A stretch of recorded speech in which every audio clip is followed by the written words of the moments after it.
manque-t-il pour être vraiment heureux? Peut-être encore un peu plus d'amour? Pas besoin de rien pour être plus heureux. Comme quoi je suis présentement, je suis heureux. Si je mets mon bonheur en fonction de ce qui me manque, je pense que je n'irai pas bien loin.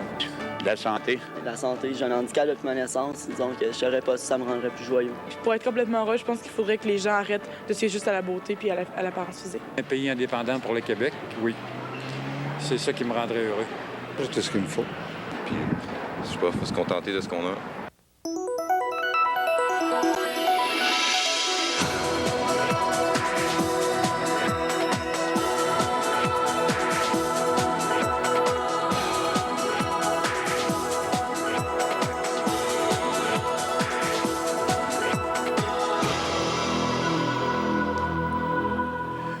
Bonjour à tous et re-bienvenue à l'émission L'heure de la bonne nouvelle. Encore une fois cette semaine, nous poursuivons le développement de notre thème « Reviens à ton Père » avec François et Gaston qui sont avec nous encore une fois. Et cette semaine, le sous-thème, c'est la soif de vivre. J'aurai le plaisir de justement répondre à la question, à la chronique La Bible répond, qui peut vraiment satisfaire ou assouvir la soif de l'homme? À la chronique, ils sont revenus.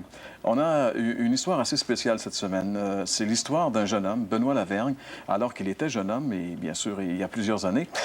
Il avait décidé de vivre cette aventure de jeunesse qu'il avait planifiée, une aventure vraiment spéciale, mais son aventure ne s'est pas terminée comme il croyait qu'elle se serait terminée. Alors, pour en savoir davantage, demeurez avec nous.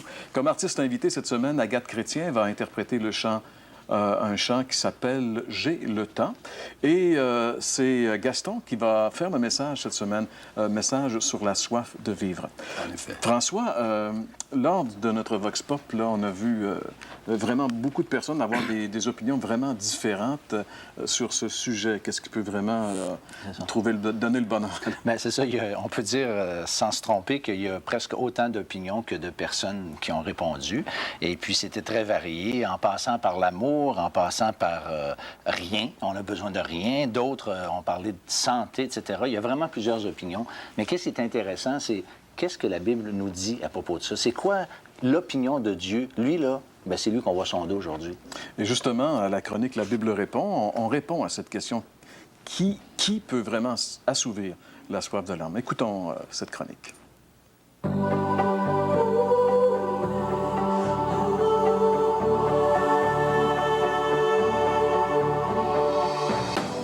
Vraiment satisfaire la soif de l'homme. Les taux toujours croissants d'alcoolisme, de toxicomanie, de dépendance de tout genre et même de suicide nous font croire qu'il y a chez l'être humain une soif que rien n'arrive à assouvir. Même les gens dits équilibrés réalisent qu'il leur manque toujours quelque chose. Ne serait-ce pas Jésus qui serait la réponse à ce grand besoin de l'homme? Ne serait-ce pas ce qu'il nous dit dans ces paroles qu'on peut lire ensemble dans l'Évangile selon Jean, chapitre 7 et le verset 37, où Jésus lui-même dit ceci: « Si quelqu'un a soif, qu'il vienne à moi, et que celui qui croit en moi boive. » Jésus se propose lui-même ici comme étant celui qui peut assouvir cette soif de l'homme. Vous savez, nous sommes tous des assoiffés. Nous avons tous soif, soif d'amour, soif de vérité, soif de certitude face à l'éternité, soif de vivre une vie pleine sur cette terre. Alors pourquoi ne pas accepter l'invitation que Jésus nous offre aujourd'hui? Jésus est vraiment celui et le seul qui peut assouvir la soif de l'homme. Vous aimeriez approfondir votre réflexion suite à cette émission? L'heure de la bonne nouvelle vous offre gratuitement un exemplaire du Nouveau Testament, la brochure Enfer sur New York, ainsi que le calendrier de réflexion quotidienne Bonne Semence. Pour recevoir le tout, écrivez-nous et faites-nous part de vos commentaires à l'adresse suivante. L'heure de la bonne nouvelle, case postale 1054, Sherbrooke, J1H 5L3. Vous pouvez également nous joindre par courrier électronique à l'adresse suivante: hbn@abacom.com. L'heure de la bonne nouvelle vous invite à participer à l'un des nombreux déjeuners de l'espoir. Ces déjeuners ont lieu dans plusieurs restaurants réputés de la province et vous sont offerts gratuitement. Pour connaître les détails concernant l'endroit, la date et l'heure pour votre région, composez le numéro sans frais 1-877-537-7647. Je répète, 1-877-537-7647.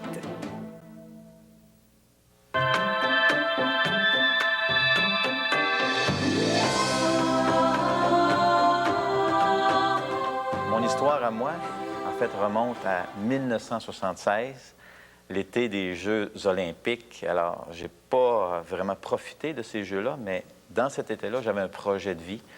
Et mon projet, qui était très excitant, c'était d'aller expérimenter le tabac en Ontario. Alors, quelle joie pour moi d'aller travailler là-bas. En plus, je voulais simplement m'amasser des thèmes de chômage pour ensuite pouvoir passer le restant de l'hiver sur le chômage et profiter de la vie. C'était ça, moi, mon but à ce moment-là. J'avais 18 ans, c'était le temps de vivre, c'était le temps de profiter de toutes les bonnes choses de la vie. J'allais dans cette idée-là, là-bas. Maintenant, ce qui s'est passé, c'est qu'une fois rendu là-bas, il y a un petit pépin qui est arrivé dans le sens qu'il y a un des 5 Québécois avec qui j'étais qui, lui, avait commencé à lire la Bible. Puis il était vraiment excité avec qu'est-ce qu'il y avait dans la Bible, et puis il nous en parlait. À chaque jour, il nous en parlait. Alors, il voulait qu'on lise la Bible. Il nous parlait qu'un jour, Jésus reviendrait sur la terre, que la fin du monde, bon, est proche, et ces choses-là. À un moment donné, je ne peux pas dire que ça m'intéressait vraiment, mais il était tellement insistant que j'ai dit, passe-moi là donc ta Bible, je vais regarder qu'est-ce qu'il y a là-dedans.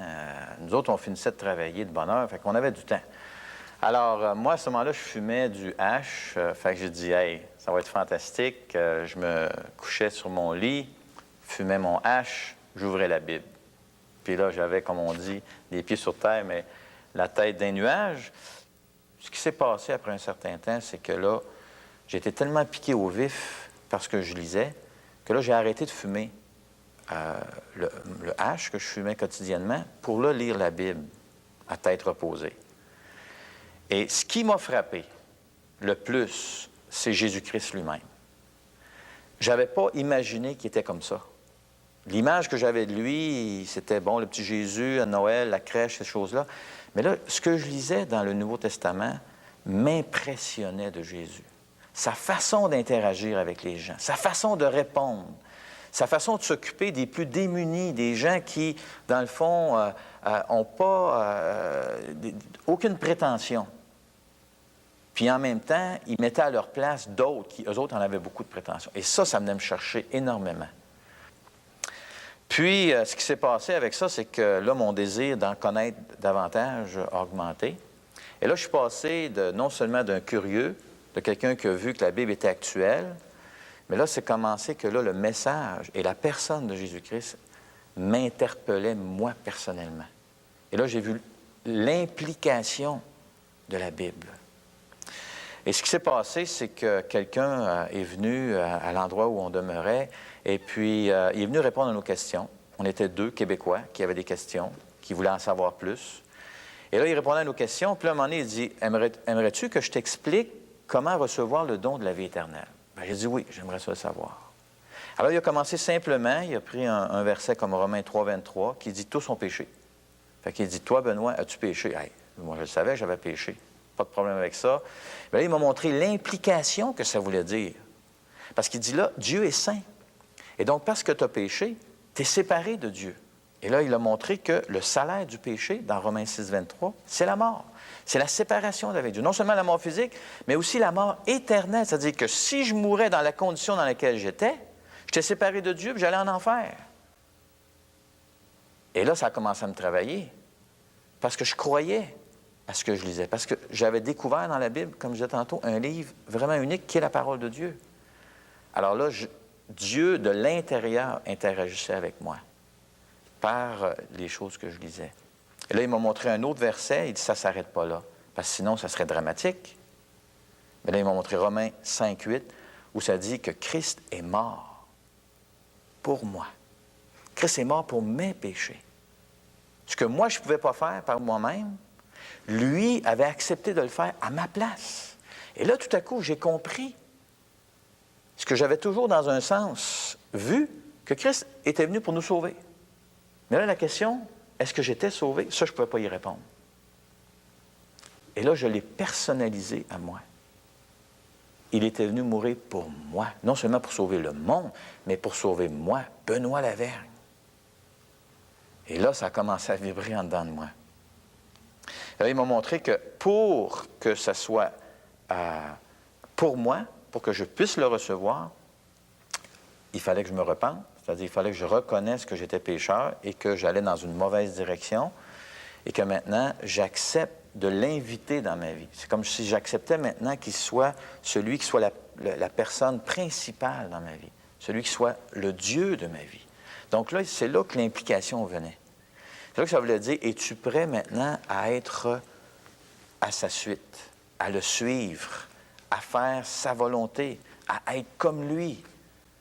Et là, j'avoue que j'ai trouvé ça difficile, cette partie-là. Parce que là, c'était engageant. Et là, il m'a demandé, veux-tu le recevoir? Mais à ce moment-là, j'ai prié et j'ai invité Jésus à venir dans ma vie, à prendre ma vie et à pardonner tous mes péchés.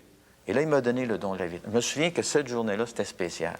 J'avais la paix, une paix incroyable en dedans de moi. Je savais que tous mes péchés étaient pardonnés et je savais que j'avais une place avec Dieu au ciel parce que Jésus était mort à la croix pour moi. Puis là, je venais maintenant mettre ma vie entre ses mains en acceptant ce qu'il avait fait pour moi.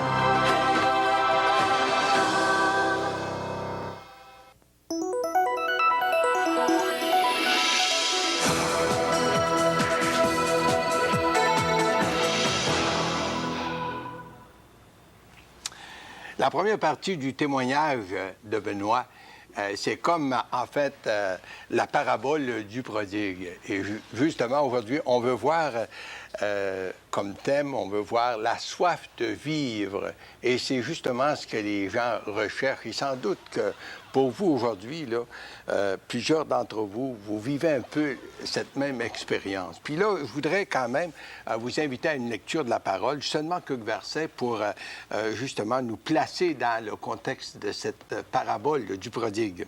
Et nous lisons ici le verset 11 du chapitre 15 de l'Évangile de Luc.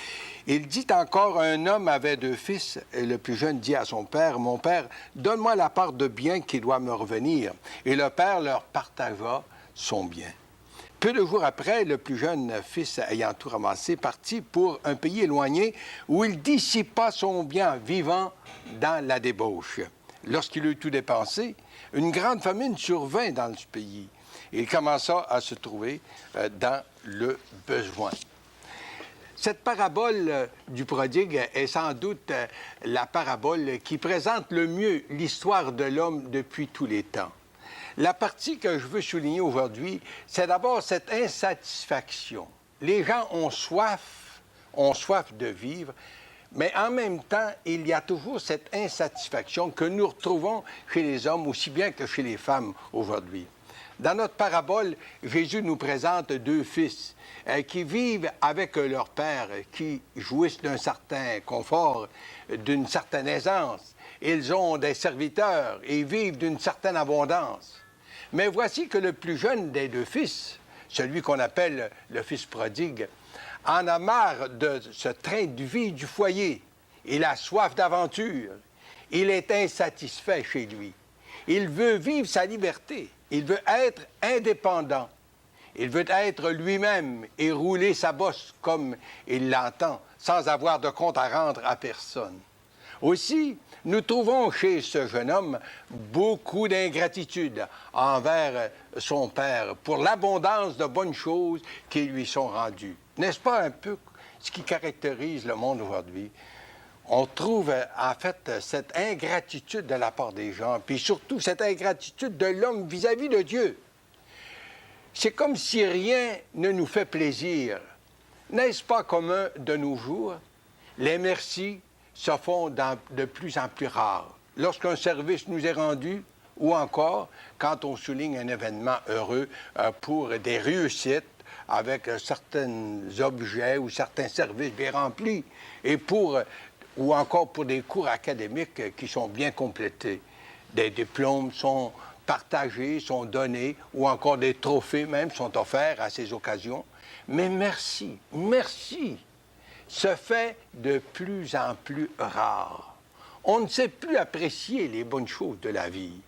Mais pour venir à notre jeune homme, le fils prodigue, voici qu'un jour il dit à son père, « Mon père, donne-moi la part de bien qui me revient. » On pose aussi la question, quand est-ce qu'un héritage doit être légué aux héritiers? Bien sûr, c'est après la mort des parents ou encore des maîtres. Mais pour le fils prodigue, son père n'avait plus aucune valeur. Il le considérait comme déjà mort, afin de mettre la main sur son héritage. En fait, ce qui l'intéressait, c'était justement de mettre la main sur son héritage et partir vivre sa vie comme il l'entendait. Il oubliait qu'il y avait des conséquences à ses choix. Bien sûr, le père lui donne sa part de bien et le laisse libre de partir sans aucun doute, avec une mesure de tristesse. Le père le voit s'en aller et petit à petit le voit disparaître dans l'horizon. Savez-vous, de la même façon, Dieu nous donne la liberté de faire nos choix et nous sommes seuls responsables de nos choix. Très souvent, les gens vont nous dire, si Dieu existe, pourquoi? Pourquoi est-ce qu'aujourd'hui, il laisse les gens là, produire enfin ces guerres et puis toute cette souffrance? Puis pourquoi est-ce que Dieu n'intervient pas? Bien, c'est que Dieu donne à l'homme cette liberté et puis l'homme sème ou récolte ce qu'il sème. Toutes les semaines de nos jours, les médias nous rapportent les mêmes histoires. Des jeunes quittent leur foyer dans une fugue ou autre, en quête d'une certaine indépendance, à la recherche de nouvelles aventures pour tomber trop souvent, hélas, victimes d'abuseurs sans scrupules, sans pitié ou encore sans cœur. Ce qui se présentait comme une belle aventure et comme un choix valorisant tourne souvent au cauchemar. L'indépendance nous avait paru comme une joie de vivre, mais pour nous laisser tomber dans les regrets, les désappointements et souvent dans la dépression. Et plusieurs doivent avoir recours à des soins psychiatriques. J'aimerais aussi parler de cette insatisfaction sur le plan moral. Aujourd'hui, les divorces semblent à la mode. Je crois qu'il y a plus de divorces que de gens qui se marient. Pour beaucoup de gens, on évite de se marier, soit pour faciliter la séparation ou encore parce qu'on a peur des responsabilités. C'est une autre preuve d'insatisfaction quand même au sein de notre société. Cette insatisfaction se retrouve également sur le marché du travail. On n'est jamais satisfait avec ce qu'on gagne. On en veut toujours plus. On veut de meilleures conditions de travail et très souvent, on aboutit avec une grève qui nous amène plus de désappointement que de bénéfices. Ah, bien sûr, je ne veux pas faire la morale ici aux employeurs ou bien non aux employés, mais tout simplement pour dire que quand même que la Bible enseigne aux employeurs qu'ils doivent donner à leurs ouvriers ce qui leur revient, puis aux employés bien, de rendre les services qu'ils doivent à leur employeur. Je veux souligner aussi l'insatisfaction que nous retrouvons au sein de notre société. L'homme d'affaires qui réussit dans la vie à atteindre le premier million n'est pas satisfait pour autant. Il redoublera ses efforts pour gagner un deuxième million, quitte à perdre ce qu'il a déjà gagné pour aboutir à la faillite. La Bible dit bien que l'amour de l'argent est la racine de tous les maux. La Bible nous rappelle que dans les derniers temps, les gens seront égoïstes, amis de l'argent, plus que Dieu. Les plaisirs du monde sont un peu comme des feux d'artifice. C'est beau sur le moment, mais ça ne dure pas longtemps. Cette insatisfaction que nous retrouvons dans à peu près tous les rangs, toutes les couches de notre société prouve une chose. Le cœur de l'homme est vide et rien au monde, que ce soit l'argent, les plaisirs, les amis, rien de cet ensemble de choses qui font partie de notre société, de notre monde, ne peut répondre aux besoins du cœur humain. Seul Dieu peut répondre à ce besoin, à cette soif chez l'être humain. On a souvent dit que l'homme créé à l'image de Dieu possède en lui un vide à la forme de Dieu. Et seul Dieu peut combler ce vide. Mais Dieu a mis devant les gens un moyen. Et justement, qui que nous soyons, Dieu veut vraiment nous réconcilier avec lui. Il nous a préparé un chemin pour retourner vers lui. Et ce chemin se retrouve dans la personne de son Fils Jésus. En Jean chapitre 14 et le verset 6, c'est Jésus qui dit « C'est moi le chemin, la vérité et la vie. Et nul ne vient au Père que par moi. » La religion ne mène nulle part. Cher ami, êtes-vous aujourd'hui insatisfait de la vie? Êtes-vous désappointé et victime d'abus de la part de soi-disant amis ou autres? Êtes-vous malheureux, mal compris et même abandonné par vos proches? Est-ce que vous désespérez d'atteindre un jour le bonheur, la paix et la joie de vivre un jour? Cher ami, le chemin véritable qui mène au bonheur, au pardon, à la paix du cœur et à la joie de vivre se trouve seulement en Jésus et pas ailleurs. Aujourd'hui, il vous tend les mains. Par la foi, j'aimerais vous inviter à vous tourner vers lui, de vous confier à lui. Dites-lui, j'ai péché, Seigneur, contre toi. Je me réponds. Et maintenant, je veux t'inviter dans mon cœur comme mon Sauveur et le Maître de ma vie. Cher ami, croyez qu'il a tout payé votre dette de péché dans son sacrifice à la croix. C'est lui qui est le chemin de retour au Père. Lui seul peut vous donner la satisfaction dans votre vie.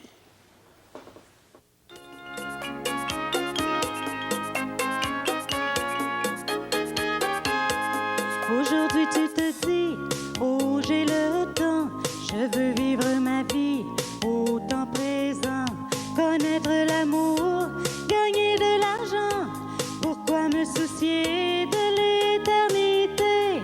Car aujourd'hui je suis en bonne santé, de toute façon j'ai le temps d'y penser, mais c'est aujourd'hui le jour du salut, c'est le temps de donner ta vie à Jésus. Tu dois reconnaître que tu es perdu et que lui seul peut laver tous tes péchés.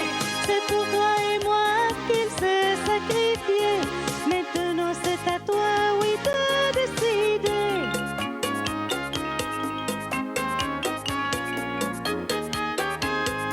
Demain il sera peut-être trop tard, car la vie parfois devient sans espoir.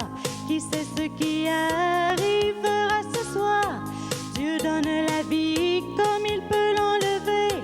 Il a tout pouvoir sur ce qu'il a créé. Ne perds pas la vie pour la liberté. Mais c'est aujourd'hui le jour du salut. C'est le temps de donner ta vie à Jésus. Tu dois reconnaître que tu es perdu et que lui seul peut laver tous tes péchés. C'est pour toi et moi qu'il s'est sacrifié. Maintenant c'est à toi, oui, de décider. Mais c'est aujourd'hui le jour du salut. C'est le temps de donner ta vie à Jésus.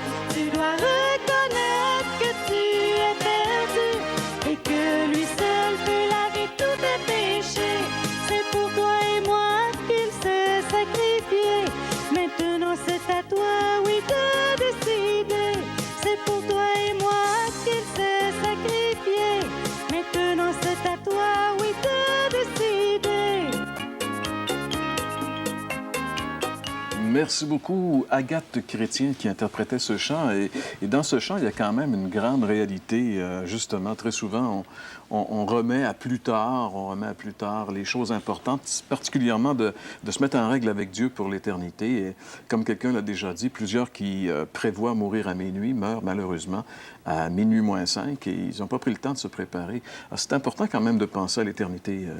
C'est clair. Je suis impressionné parce qu'elle dit dans sa chanson « Je suis jeune, j'ai le temps d'y penser, je suis en bonne santé ». Et puis ça, c'est des arguments pour de vrai que des fois, on le dit peut-être pas vraiment lorsqu'on réalise que Dieu nous appelle, mais au fond, c'est ça qu'on pense. Et puis, un de mes amis à moi, le 30 ans passé, avait eu, pendant que moi, j'étais en grand combat face au message de l'Évangile, où j'étais tourmenté avec le message de l'Évangile, littéralement, un de mes copains à moi aussi était tourmenté. Et puis, je me rappelle, une fois, il m'avait dit, non, il dit, je veux vivre ma vie, je veux vivre ma vie. Puis, c'était dans des pleurs qui disaient ça. Je voyais le tourment qui était le sien. Et puis, je me rappelle, il avait quitté ma voiture pour s'en aller. Et puis, malheureusement, ce jeune homme, quelques années après, il avait à peine 21 ans, il a été tué dans un accident d'automobile. Et je me rappelle que moi, je m'étais dit, il n'a pas eu le temps vraiment, ou en fait, il n'a pas pris le temps d'y penser. Puis moi, personnellement, ça m'a bouleversé. Puis au fond, chacun d'entre nous, on a cette histoire-là, en quelque part, qui nous rejoint. En tout cas, moi, j'ai pris cette décision positive face à l'Évangile, mais on est tous appelés, les uns les autres, à prendre une décision.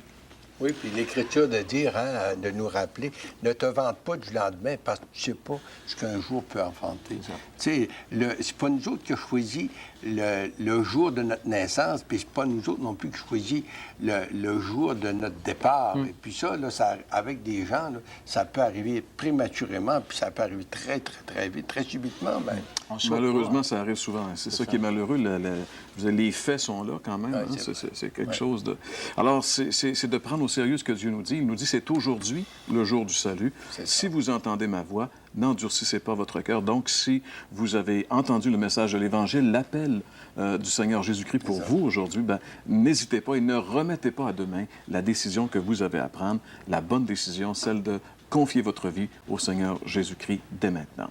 On aimerait profiter des dernières secondes de l'émission pour vous rappeler qu'il y a bien sûr des déjeuners de l'espoir qui sont présentés un petit peu partout. Très souvent, nous avons à assister à certains déjeuners et on vous invite à venir nous rencontrer. Cette semaine, aucun d'entre nous n'assiste à un déjeuner, mais par contre, on vous invite à téléphoner au numéro de téléphone qui va apparaître dans un petit instant, puisque peut-être que dans votre localité, il y en a un déjeuner auquel vous pouvez assister gratuitement et entendre le merveilleux message de l'Évangile. Bien voilà, c'est déjà presque tout le temps qui est à notre disposition pour aujourd'hui. On vous invite à être de nouveau à l'écoute de l'heure de la bonne nouvelle qui va revenir la semaine prochaine, même heure, bien sûr, même poste. Et encore une fois, si vous avez des questions, on aimerait remercier les gens qui nous ont écrit depuis le tout début de la série. Si vous avez des questions, n'hésitez pas à nous écrire. Chaque lettre est considérée sérieusement et on fait notre possible pour chercher des réponses dans la parole de Dieu pour répondre à vos interrogations. Donc, n'hésitez pas, écrivez-nous et on vous donne rendez-vous la semaine prochaine pour une autre émission de l'heure de la bonne nouvelle. Passez une bonne semaine et on vous dit à la semaine prochaine. Vous aimeriez approfondir votre réflexion suite à cette émission? L'heure de la bonne nouvelle vous offre gratuitement un exemplaire du Nouveau Testament, la brochure Enfer sur New York, ainsi que le calendrier de réflexion quotidienne Bonne Semence. Pour recevoir le tout, écrivez-nous et faites-nous part de vos commentaires à l'adresse suivante. L'heure de la bonne nouvelle, case postale 1054, Sherbrooke, J1H 5L3. Vous pouvez également nous joindre par courrier électronique à l'adresse suivante. hbn@abacom.com. L'heure de la bonne nouvelle vous invite à participer à l'un des nombreux déjeuners de l'espoir. Ces déjeuners ont lieu dans plusieurs restaurants réputés de la province et vous sont offerts gratuitement. Pour connaître les détails concernant l'endroit, la date et l'heure pour votre région, composez le numéro sans frais 1-877-537-7647. Je répète, 1-877-537-7647.